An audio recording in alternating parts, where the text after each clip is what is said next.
இந்த வீடியோவை உங்களுக்கு வழங்குவோர் மாலை முரசு செய்திகள் தொலைக்காட்சியின் படிப்போம் ஜெயிப்போம் உயர்கல்வியை தேர்ந்தெடுப்பதில் உள்ள சந்தேகங்களை தீர்க்கும் நிகழ்ச்சி தினமும் மாலை 5 மணிக்கு.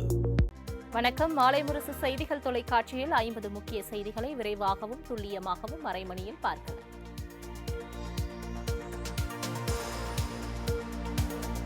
தஞ்சாவூர் மாவட்டம் பட்டுக்கோட்டையில் பாஜக பெண் நிர்வாகி தலையை துண்டித்துக் கொல்லப்பட்டதால் பதற்றமான சூழல் நிலவுகிறது. மதுரை மாநகர பாஜக மகளிர் அணி நிர்வாகியான சரண்யா பட்டுக்கோட்டையில் திருமணம் முடிந்து வாழ்ந்து வந்துள்ளார். இந்நிலையில் நேற்றிரவு தமது ஜெராக்ஸ் கடையை பூட்டிவிட்டு சரண்யா வீடு திரும்பிக் கொண்டிருந்த போது மர்ம நபர்கள் பின்தொடர்ந்து சென்று அரிவாளால் சரமாரியாக வெட்டி தலையை துண்டித்து கொலை செய்துள்ளனர். இச்சம்பவம் அப்பகுதியில் பெரும் பரபரப்பை ஏற்படுத்தியுள்ள நிலையில் கொலைக்கான காரணம் குறித்து காவல்துறையினர் விசாரித்து வருகின்றனர்.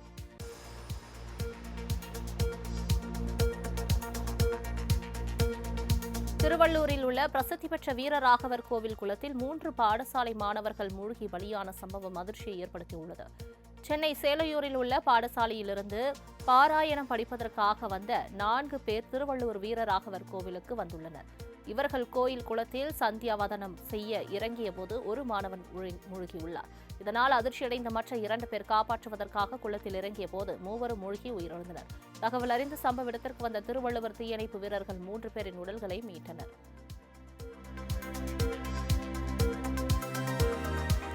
புதுக்கோட்டை மாவட்டம் ஆலங்குடி அருகே கோயில் திருவிழாவில் இருதரப்பினரிடையே மோதல் ஏற்பட்டதாக பரவும் தகவலுக்கு காவல்துறை மறுப்பு தெரிவித்துள்ளது.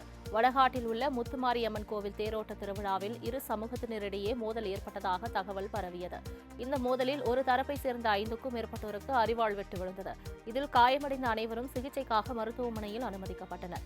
இந்நிலையில் பெட்ரோல் போடுவதில் ஏற்பட்ட தகராறு காரணமாகவே மோதல் ஏற்பட்டதாகவும் கோவில் திருவிழாவில் பிரச்சினை ஏற்படவில்லை என்றும் காவல்துறை தரப்பில் தெரிவிக்கப்பட்டுள்ளது.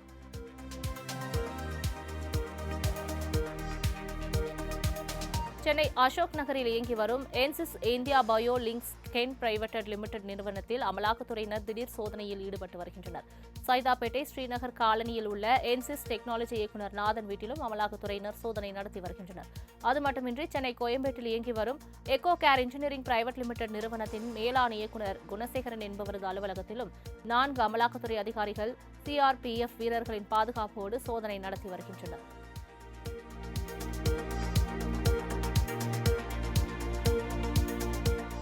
சென்னை கிரீம் சாலையில் உள்ள அப்போலோ மருத்துவமனையில் மதிமுக பொதுச் செயலாளர் வைகோ அனுமதிக்கப்பட்டுள்ளார். சென்னை சாலிகிராமத்தில் வசித்து வரும் மதிமுக பொதுச் செயலாளர் வைகோ நேற்றிரவு தனது வீட்டில் கீழே தவறி விழுந்துள்ளார். இதில் கையில் காயம் ஏற்பட்டதை அடுத்து 1000 விளக்கு பகுதியில் உள்ள அப்போலோ மருத்துவமனையில் சிகிச்சைக்காக அனுமதிக்கப்பட்டுள்ளார். அவருக்கு மருத்துவர்கள் தீவிர சிகிச்சை அளித்து வருவதாகவும் விரைவில் வீடு திரும்புவார் என மருத்துவமனை வட்டாரம் தகவல் தெரிவித்துள்ளது. நாளை அனைத்து மாநிலங்களிலும் பாதுகாப்பு ஒத்திகை நடத்த மத்திய உள்துறை அமைச்சகம் உத்தரவிட்டுள்ளது. ஜம்மு காஷ்மீரின் பகல்காமில் பயங்கரவாதிகள் நடத்திய தாக்குதலை அடுத்து பாகிஸ்தானுக்கு பதிலடி கொடுப்பதற்கான முன்னேற்பாடுகளில் மத்திய அரசு தீவிரம் காட்டி வருகிறது. இதன்படி ராணுவ தளபதியின் உள்ளிட்டோருடன் பிரதமர் மோடி பேச்சுவார்த்தை நடத்தினார். பின்னர் பாதுகாப்புத்துறை செயலாளருடன் பிரதமர் ஆலோசனை நடத்தினார். இதன் தொடர்ச்சியாக நாடு முழுவதும் பாதுகாப்பு ஒத்திகை நடத்த மத்திய அரசு உத்தரவிடப்பட்டுள்ளது. சிவில் பாதுகாப்பு அம்சங்கள் குறித்து பொதுமக்கள் மற்றும் மாணவர்களுக்கு பயிற்சி அளிக்கவும் விபத்து தடுப்பு நடவடிக்கைகள் குறித்து ஒத்திகை நடத்தவும் மாநிலங்களுக்கு அறிவுறுத்தப்பட்டுள்ளது. இதனால் இந்தியா பாகிஸ்தான் போர் கிட்டத்தட்ட உறுதியாகிவிட்டதாகவே தெரிகிறது.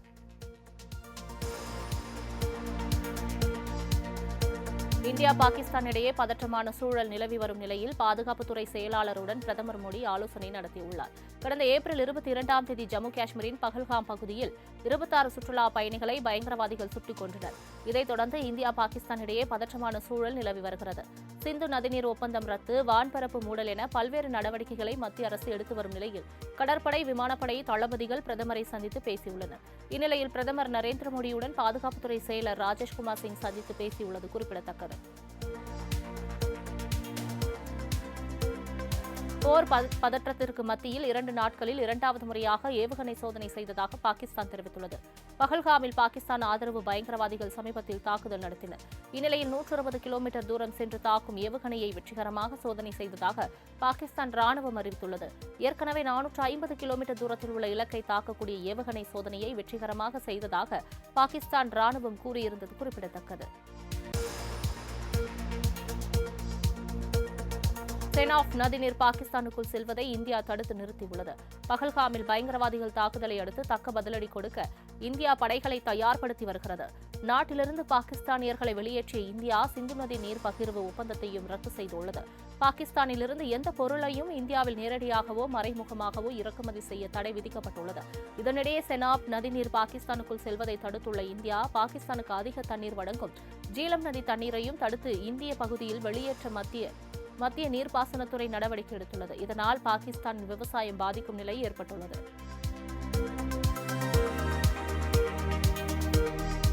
தீவிரவாதத்திற்கு எதிரான இந்தியாவின் அனைத்து நடவடிக்கைகளுக்கும் ஆதரவு அளிப்பதாக ரஷ்யா உறுதியளித்துள்ளது. இது தொடர்பாக பிரதமர் மோடியுடன் தொலைபேசியில் பேசிய ரஷ்ய அதிபர் புதின் பகல்காம் தீவிரவாத தாக்குதலுக்கு வருத்தம் தெரிவித்ததுடன் தீவிரவாதத்தை ஒழிக்கும் இந்தியாவின் அனைத்து விதமான செயல்பாடுகளுக்கும் முழு ஒத்துழைப்பு அளிப்பதாகவும் உறுதியளித்துள்ளார். மேலும் தீவிரவாதிகளுக்கு கடுமையான தண்டனை அளிக்கப்பட வேண்டும் என்றும் தொலைபேசியில் புதின் கூறியதாக மத்திய வெளியுறவுத்துறை அமைச்சகம் தெரிவித்துள்ளது.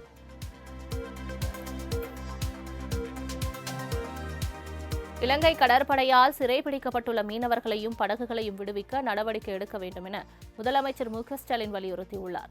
இது தொடர்பாக மத்திய வெளியுறவுத்துறை அமைச்சர் ஜெய்சங்கருக்கு முதலமைச்சர் மு.க.ஸ்டாலின் கடிதம் எழுதியுள்ளார். இதில் இந்திய மீனவர்களின் பாதுகாப்பை உறுதி செய்திடவும் மீனவர்கள் மீதான தாக்குதல்கள் மீண்டும் நிகழாமல் தடுக்கவும் நடவடிக்கை எடுக்க வேண்டும் என்றும் கேட்டுக் கொண்டுள்ளார். மேலும் மீன்பிடி படகுகளை உடைத்து வேறு தேவைகளுக்கு பயன்படுத்துவதை தடுத்திட வேண்டும் என்றும் முதலமைச்சர் வலியுறுத்தியுள்ளார்.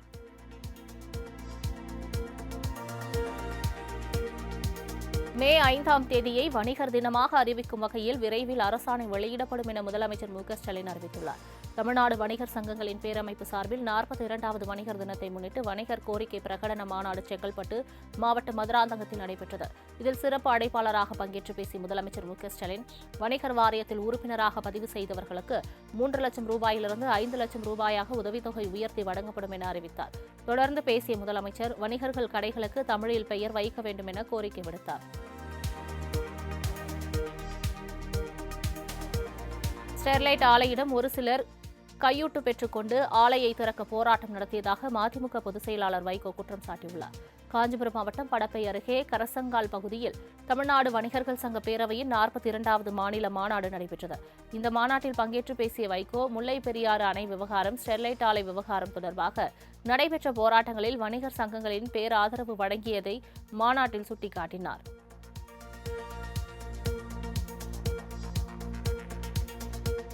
ஊழல் லஞ்சத்தை ஒழிக்க வேண்டும் என சொல்லும் அமைச்சரையும் திமுகவையும் ஒழிக்க வேண்டும் என நாம் தமிழர் கட்சி ஒருங்கிணைப்பாளர் சீமான் கூறியுள்ளார். சென்னை கீழ்ப்பாக்கத்தில் நடைபெற்ற வணிகர் சங்க எழுச்சி மாநாட்டில் பங்கேற்று பேசிய அவர் சொத்து வரி, வணிக வரி, மின் கட்டணம் உயர்வு என தமிழக மக்கள் அவதிக்கு உள்ளாகி வருவதாக புகார் தெரிவித்தார். அறநிலையத்துறை அமைச்சர் சேகர்பாபு ஊழல் லஞ்சத்தை ஒழிக்க வேண்டும் என்று சொல்கிறார். ஆனால் அதற்கு ஒரே வழி திமுகவை ஒழிப்பதுதான் என்றும் தெரிவித்தார்.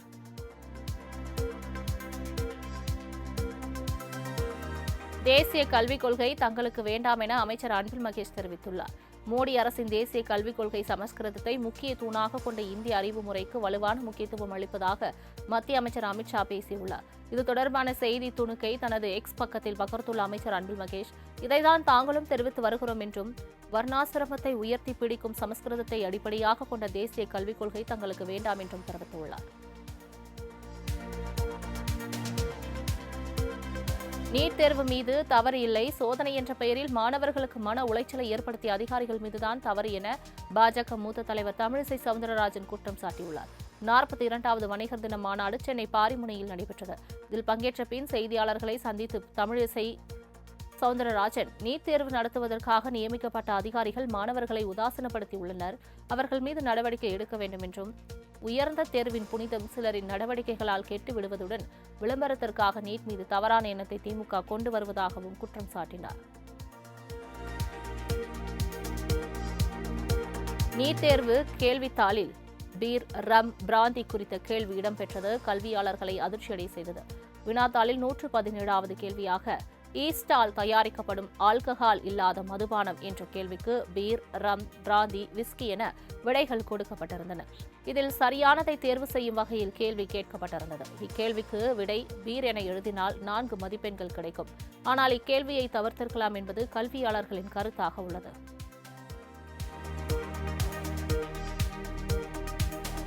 சட்டவிரோதமாக தமிழகத்தில் தங்கியுள்ள பாகிஸ்தான், பங்களாதேஷ் நாட்டவர்கள் உடனடியாக வெளியேற்ற வேண்டும் என மத்திய இணையமைச்சர் எல் முருகன் வலியுறுத்தியுள்ளார்.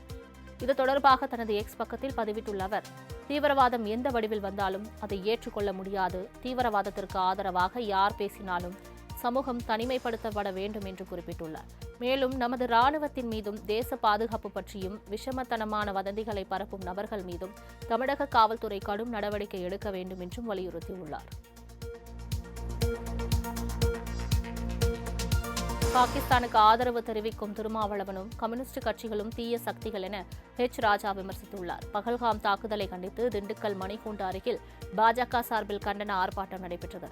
ஆர்ப்பாட்டத்திற்கு பிறகு செய்தியாளர்களிடம் பேசிய ஹெச் ராஜா, பகல்காம் தாக்குதல் மிகவும் மோசமான மனிதகுலத்திற்கு எதிரான செயல் என்றார். மேலும் தீவிரவாத தாக்குதலை தொடர்ந்து பாகிஸ்தானுக்கு எதிரான நடவடிக்கைகளை பிரதமர் மோடி தைரியமாக எடுத்து வருவதாகவும் அவர் கூறினார்.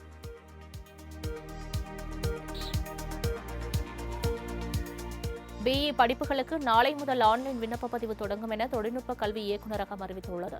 பிளஸ் 2 தேர்வு எழுதிய மாணவ மாணவிகளுக்கான தேர்வு முடிவுகள் மே 9ஆம் தேதி வெளியாக உள்ளது. இந்நிலையில் நாளை காலை 10 மணிக்கு பிஇ படிப்புகளுக்கான விண்ணப்ப பதிவை உயர்கல்வித்துறை அமைச்சர் கோவிச்செழியன் தொடங்கி வைக்கிறார். ஜூன் 6ஆம் தேதி வரை தமிழ்நாடு பொறியியல் சேர்க்கை இணையதளம் வாயிலாக விண்ணப்பிக்கலாம் என்று தெரிவிக்கப்பட்டுள்ளது. பிஇ படிக்க விரும்பும் மாணவ மாணவிகள் இந்த இணையதளத்தில் சென்று நாளை முதல் விண்ணப்பிக்கலாம் என்று தெரிவிக்கப்பட்டுள்ளது.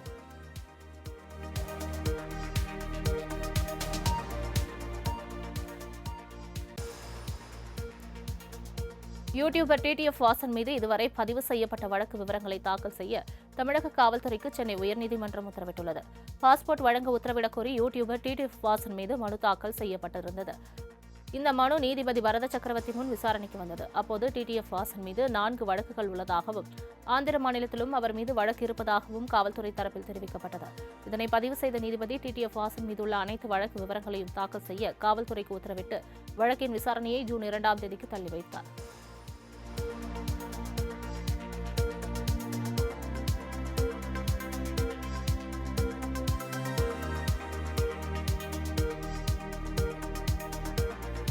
சென்னை கிண்டியில் உள்ள கலைஞர் நூற்றாண்டு மருத்துவமனையில் செவிலியரை கத்தியால் தாக்க முயன்ற நபரை போலீசார் கைது செய்தனர். கிண்டியில் அமைந்துள்ள கலைஞர் நூற்றாண்டு மருத்துவமனையில் உள்ள முதியோர் சிகிச்சை பிரிவில் தற்காலிக ஊழியராக பணியாற்றி வந்த ஜான்சன் என்பவர் மது போதையில் மருத்துவமனை வளாகத்தில் உறங்கியுள்ளார். இதனை கண்ட செவிலியர் லட்சுமி மது போதையில் பணிக்கு வந்ததை கண்டித்ததாக தெரிகிறது. இதனால் ஆத்திரமடைந்த ஜான்சன் தான் வைத்திருந்த சிறிய கத்தியை காட்டி செவிலியரை மிரட்டியுள்ளார். அவரை அங்கிருந்தவர்கள் பிடித்து போலீசில் ஒப்படைத்தனர்.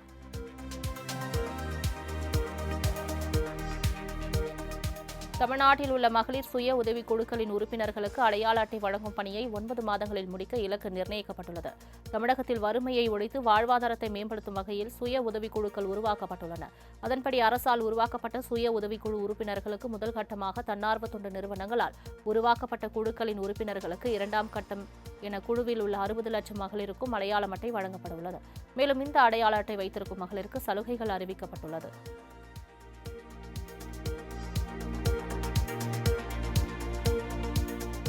கோவை அவிநாசி மேட்டுப்பாளையம் சாலை விரிவாக்கத்திற்காக மரங்கள் வெட்டப்பட்டது தொடர்பாக தமிழக அரசு அறிக்கை தாக்கல் செய்ய தென்மண்டல பசுமை தீர்ப்பாயம் உத்தரவிட்டுள்ளது.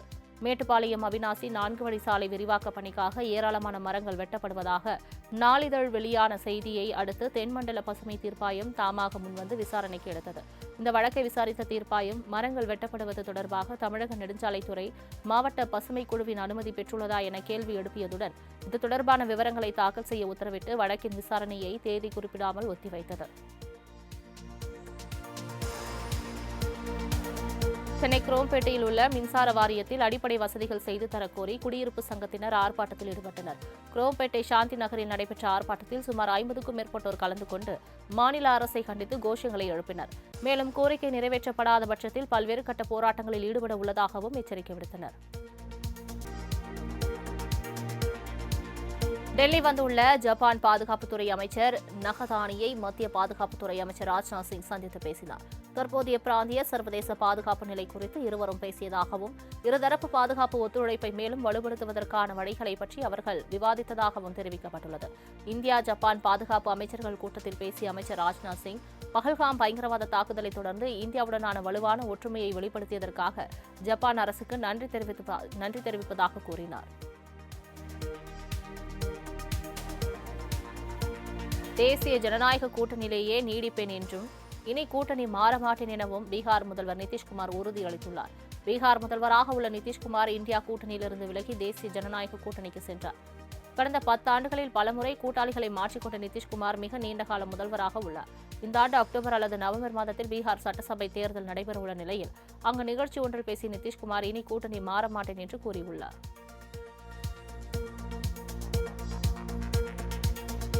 ஹரியானாவிற்கு ஒரு சொட்டு தண்ணீர் கூட தரமாட்டோம் என சட்டசபை சிறப்பு கூட்டத்தை கூட்டி பஞ்சாப் அறிவித்துள்ளது. பஞ்சாப் அண்டை மாநிலமான ஹரியானாவுக்கு தண்ணீர் வழங்கி வருகிறது. இரு மாநிலங்களுக்கும் இது தொடர்பான ஒப்பந்தம் உள்ள நிலையில் கூடுதலாக நீர் திறந்துவிட வலியுறுத்தி ஹரியானா தீர்மானம் நிறைவேற்றியது. இதனால் கோபமடைந்த பஞ்சாப் சிறப்பு சட்டசபை கூடியது.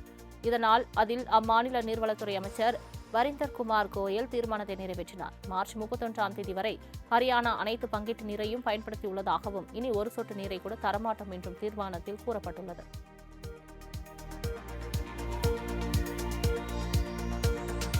பயங்கரவாதிகளுக்கு உதவியதாக கைது செய்யப்பட்ட நபர் போலீசாரிடமிருந்து தப்பி ஓடிய போது ஆற்றில் மூழ்கி உயிரிழந்தார். பகல்காம் சம்பவம் தொடர்பான விசாரணையில் இம்தியாஸ் அகமது என்பவர் லஷ்கர்-இ-தொய்பா அமைப்புடன் தொடர்பில் இருந்தது கண்டுபிடிக்கப்பட்டது. அவரை பாதுகாப்பு படையினர் கைது செய்தனர். பயங்கரவாதிகளின் மறைவிடத்தை காட்டுவதாக கூறிய அகமது பாதுகாப்பு படையினரிடம் இருந்து தப்பியோடிய போது ஆற்றில் அடித்து செல்லப்பட்டு உயிரிழந்தார். இம்தியாஸ் அகமது ஆற்றில் அடித்து செல்லப்படும் வீடியோ காட்சிகள் வெளியாகியுள்ளன. ஐபிஎல் தொடரில் டெல்லி ஹைதராபாத் அணிகளுக்கு இடையிலான ஆட்டம் மழையால் ரத்து செய்யப்பட்ட நிலையில் ஹைதராபாத் சன்ரைசர்ஸ் அணி பிளே ஆஃப் சுற்று வாய்ப்பு இழந்தது. இப்போட்டியில் முதலில் ஆடிய டெல்லி அணி 20 ஓவர்கள் முடிவில் 7 விக்கெட் இழப்புக்கு 133 ரன்கள் எடுத்தது. இதனையடுத்து 134 ரன்கள் எடுத்தால் வெற்றி என்ற இலக்குடன் சன்ரைசர்ஸ் ஹைதராபாத் அணி ஆடியது. இன்னிங்ஸ் இடைவெளியின் போது பெய்த கனமழை காரணமாக ஆட்டத்தின் 2ஆம் பாதி தொடங்குவதில் தாமதம் ஏற்பட்டது.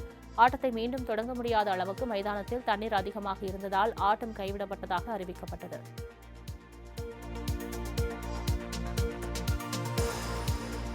ஈரோடு மாவட்டம் சிவகிரியில் தம்பதி கொல்லப்பட்ட விவகாரத்தில் பொது இடங்களில் கைப்பற்றிய சிசிடிவி காட்சிகளை ஒப்படைக்க அனைத்து காவல் நிலையங்களுக்கும் உத்தரவு பிறப்பிக்கப்பட்டுள்ளது.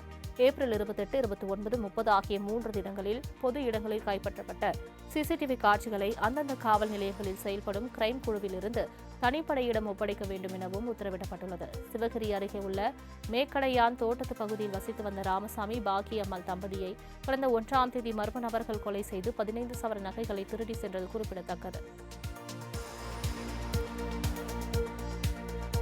கொடைக்கானலில் ஜனநாயகன் படக்குழுவினரால் கிராமப்பகுதி குப்பை கூலமாக மாறியுள்ளதாக குற்றச்சாட்டு எழுந்துள்ளது. திண்டுக்கல் மாவட்டம் கொடைக்கானலில் உள்ள தாண்டிக்குடி பகுதியில் விஜய் கலந்து கொண்ட ஜனநாயகன் படப்பிடிப்பு கடந்த 3 நாட்கள் நடைபெற்றது. அப்போது படக்குழுவினர் பயன்படுத்திய நெகிழி பாட்டில்கள் மற்றும் உணவு அருந்திய பேப்பர் தட்டுகள் அனைத்தையும் ஆங்காங்கே வீசி சென்றுள்ளதாகவும் அவை காற்றில் பறந்து குப்பைகள் சாலைகள் விவசாய நிலங்களில் பரவி கிடப்பதாகவும் கிராம மக்கள் குற்றம் சாட்டியுள்ளனர்.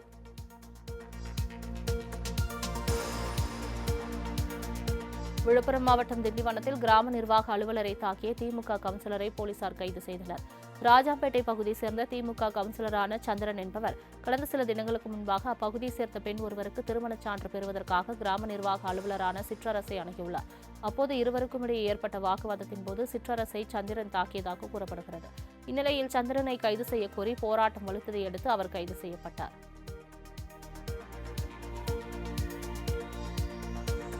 நீலகிரி மாவட்டம் உதகையின் முக்கிய சுற்றுலா தலமாக விளங்கும் தொட்டபெட்டா காட்சி முனையில் ஒற்றை காட்டு யானை நடமாடி வருவதால் சுற்றுலா பயணிகள் இன்று ஒரு நாள் செல்ல தடை விதிக்கப்பட்டுள்ளதாக வனத்துறை அறிவித்துள்ளது. உதகை வனப்பகுதியில் தற்போது வறட்சி நிலவும் நிலையில் விலங்குகள் உணவு தேடி குன்னூர், கோத்தகிரி உள்ளிட்ட பகுதிகளில் உலவுவது அதிகரித்து வருகிறது. அந்த வகையில் நேற்று வனத்திலிருந்து வெளியேறிய காட்டு யானை ஒன்று தொட்டபெட்டா செல்லும் சாலைகளில் உலவியது. இதை பார்த்த சுற்றுலா பயணிகள் அச்சமடைந்து வாகனங்களை ஆங்காங்கே நிறுத்தினர். தகவல் அறிந்து சம்பவ இடத்திற்கு வந்த வனத்துறையினர் சுமார் 1 மணி நேர போராட்டத்திற்கு பிறகு யானை வனத்துக்குள் விடப்பட்டது.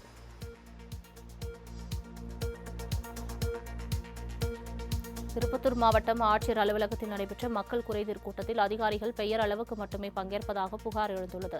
ஆட்சியர் அலுவலகத்தில் நடைபெற்ற மக்கள் குறைதீர் கூட்டத்தில் பங்கேற்கும் ஒரு சில அதிகாரிகள் கடமைக்காக கூட்டத்தில் அமர்ந்திருப்பதாகவும் கூட்டம் முடியும் வரை பெயர் அளவுக்கு ஒரு ஓரமாக ஏசி காற்று வாங்கிவிட்டு செல்வதாக பொதுமக்கள் குற்றச்சாட்டியுள்ளனர். இதுகுறித்து மாவட்ட ஆட்சியர் தக்க நடவடிக்கை எடுக்க வேண்டும் எனவும் மக்கள் கோரிக்கை விடுத்துள்ளனர். தென்காசி மாவட்ட ஆட்சியர் அலுவலகத்தில் நடைபெற்ற குறைதீர் கூட்டத்தில் அதிகாரிகள் செல்போனில் மூழ்கியிருந்ததால் மக்கள் அதிருப்தி அடைந்தனர். மாவட்ட ஆட்சியர் அலுவலக கூட்ட அரங்கில் வருவாய் அலுவலர் ஜெயச்சந்திரன் தலைமையில் நடைபெற்ற கூட்டத்தில் அனைத்து துறைகளை சார்ந்த அதிகாரிகள் பங்கேற்றனர். இதில் மாவட்டத்தின் பல்வேறு பகுதிகளில் இருந்து வந்திருந்த பொதுமக்கள் தங்களின் கோரிக்கை மனுக்களை வழங்க முற்பட்டபோது அதிகாரிகள் அவற்றை சிறிதும் பொருட்படுத்தாமல் செல்போனில் மூழ்கியிருந்ததும் காண்போரை முகம் சுழிக்க வைத்தது.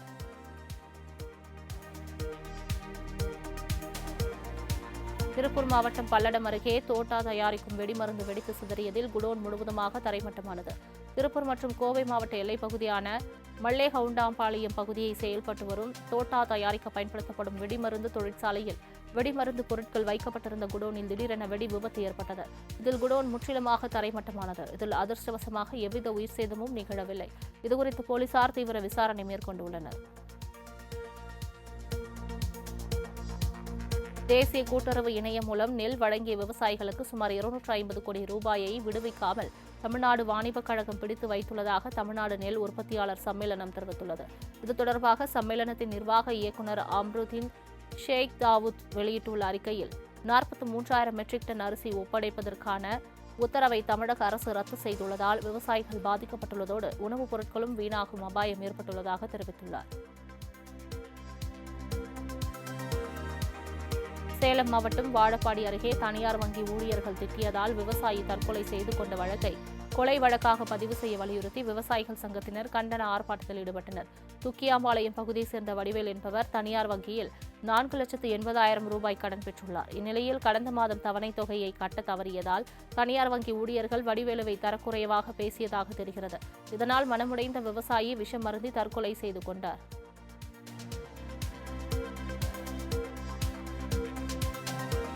திருவண்ணாமலையில் இயக்கப்படும் வெளியூர் ஆட்டோக்கள் பறிமுதல் செய்யப்படும் வட்டார போக்குவரத்து அலுவலர் எச்சரிக்கை விடுத்துள்ளார்.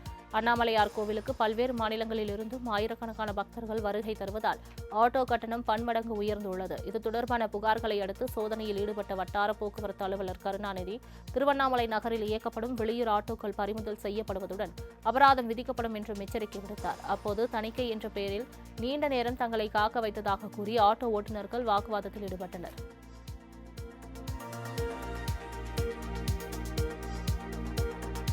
திருவள்ளூர் மாவட்டம் பொன்னேரி அருகே பலத்த காற்று வீசியதால் மரம் முறிந்து விழுந்து வீடு சேதமடைந்த நிலையில் 3 அதிர்ஷ்டவசமாக உயிர் தப்பினர். திருவள்ளூர் மாவட்டத்தில் பல்வேறு இடங்களில் மழை பெய்த நிலையில் பொன்னேரி அடுத்த ஆரணியில் பலத்த சூறை காற்றுடன் மழை பெய்தது. அப்போது சுமார் 100 ஆண்டுகள் பழமையான புளிய மரத்தின் பாதி கிளை முறிந்து அருகே இருந்த ஓட்டி வீட்டின் மீது விழுந்தது. ஓடுகள் சிதறிய நிலையில் வீட்டில் இருந்த 3 அதிர்ஷ்டவசமாக உயிர் தப்பினர்.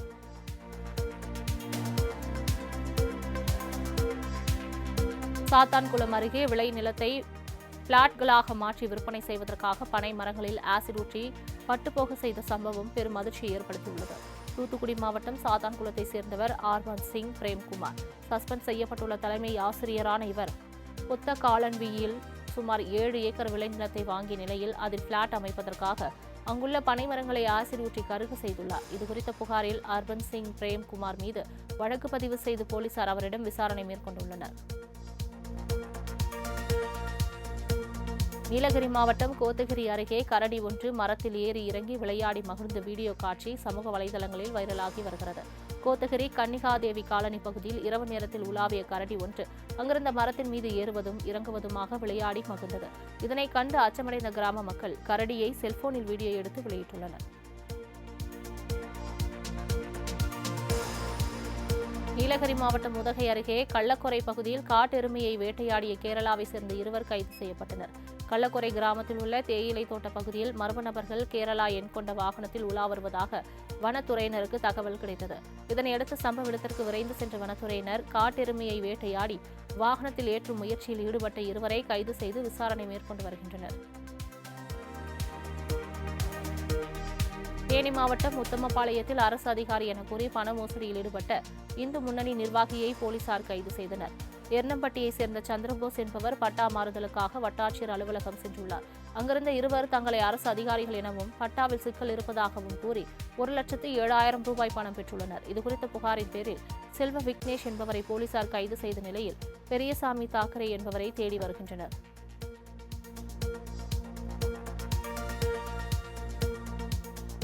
திருவள்ளூர் மாவட்டம் திருத்தணி நகராட்சியில் அரசு பேருந்து ஒன்று திடீரென பழுதாகி சாலை நடுவே நின்றதால் போக்குவரத்து நெரிசல் ஏற்பட்டது.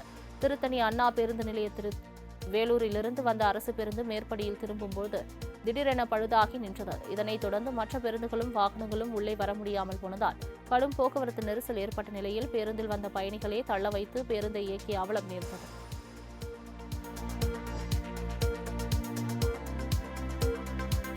சேலம் மாவட்டம் ஓமலூர் காவல் நிலையத்தில் இன்று மட்டுமே 3 காதல் ஜோடிகள் அடுத்தடுத்து பாதுகாப்பு கோரி தஞ்சமடைந்துள்ளனர். இதில் மேட்டூரை சேர்ந்த விக்னேஷ் அவரது காதல் மனைவி கீதாவுடனும் மேட்டூரை சேர்ந்த கலைவாணி என்ற பெண் காதல் கணவர் சஞ்சயுடனும் காவல் நிலையத்தில் தஞ்சம் புகுந்தார். மேலும் திருநெல்வேலி மாவட்டம் அம்பாசமுத்திரத்தை சேர்ந்த போலீஸ்காரர் விக்னேஷ் என்பவரும் தனது காதல் மனைவி ஸ்வேதாவுடன் பாதுகாப்பு கோரி வந்திருந்தார். இந்நிலையில் இவர்களின் பெற்றோர்களை அழைத்து சமாதான பேச்சுவார்த்தையில் ஈடுபட்ட போலீசார் பெற்றோருடன் செல்ல விரும்பாத பெண்களை அவர்கள் விருப்பப்படி காதல் கணவருடன் அனுப்பி வைத்தனர்.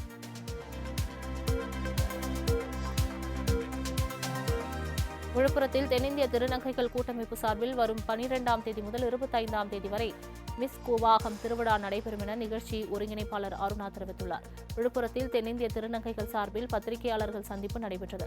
அப்போது பேசிய அவர் வரும் 11ஆம் தேதி சென்னை திருநங்கைகள் கூட்டமைப்பு சார்பில் கலை நிகழ்ச்சியும் 13ஆம் தேதி தாலி கட்டும் நிகழ்வு நடைபெறும் என கூறினர். திருநங்கைகள் தங்குமிடம் மற்றும் குடிநீர் உள்ளிட்ட அடிப்படை தேவைகள் தற்காலிகமாக ஏற்பாடு செய்யப்பட்டுள்ளதாகவும் தெரிவித்தார்.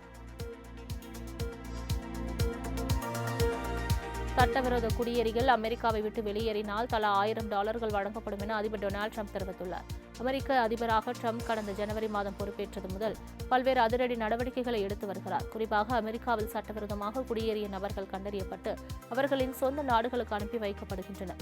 இந்நிலையில் அமெரிக்காவில் வசித்து வரும் சட்டவிரோத குடியேறிகள் நாட்டை விட்டு தாமாக வெளியேறினால் அவர்களுக்கு தலா $1000 வழங்கப்படும் என்று ட்ரம்ப் தெரிவித்துள்ளார்.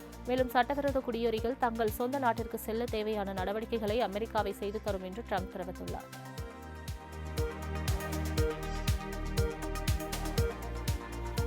இலங்கை தலைநகர் கொழும்புவில் நடந்த துப்பாக்கிச் சூட்டில் 19 வயது இளைஞர் உயிரிழந்த சம்பவம் பரபரப்பை ஏற்படுத்தியது. கொழும்பில் உள்ள கடற்கரை வீதி வழியாக பைக்கில் வந்த அடையாளம் தெரியாத 2 மர்ம நபர்கள் துப்பாக்கிச்சூடு நடத்திவிட்டு தப்பிச் சென்றதாக கூறப்படுகிறது.